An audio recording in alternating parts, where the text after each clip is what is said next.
بسم اللہ الرحمن الرحیم۔ السلام علیکم۔ آج تم پر ظلم نہیں ہوگا۔ رسول اکرم صلی اللہ علیہ وآلہ وسلم نے فرمایا، قیامت کے دن پوری کائنات کے سامنے ایک شخص کو بلایا جائے گا۔ اس کے سامنے 99 رجسٹر اس کی برائیوں کے رکھ دیے جائیں گے۔ ہر رجسٹر اتنا لمبا چوڑا پھیلا ہوگا جتنی نظر کام کرتی ہے۔ اللہ تعالیٰ کی طرف سے سوال ہوگا، ان برائیوں میں سے کسی ایک برائی کا بھی انکار کر سکتا ہے؟ میرے نگران فرشتوں نے کہیں تجھ پر ظلم تو نہیں کیا؟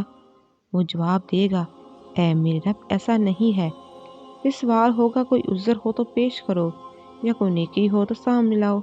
بندہ ڈرتے ڈرتے جواب دے گا، یا رب کوئی عذر بھی نہیں اور کوئی نیکی بھی نہیں۔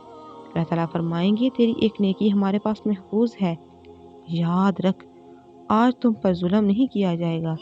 یا اللہ، ان بڑے بڑے گناہوں کے انبار کے سامنے اس ٹکڑے کی کیا حیثیت ہے؟ جواب ملے گا، آج تجھ پر ظلم نہیں ہوگا۔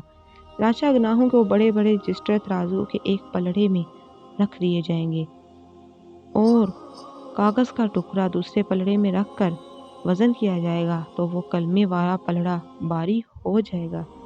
سبحان اللہ۔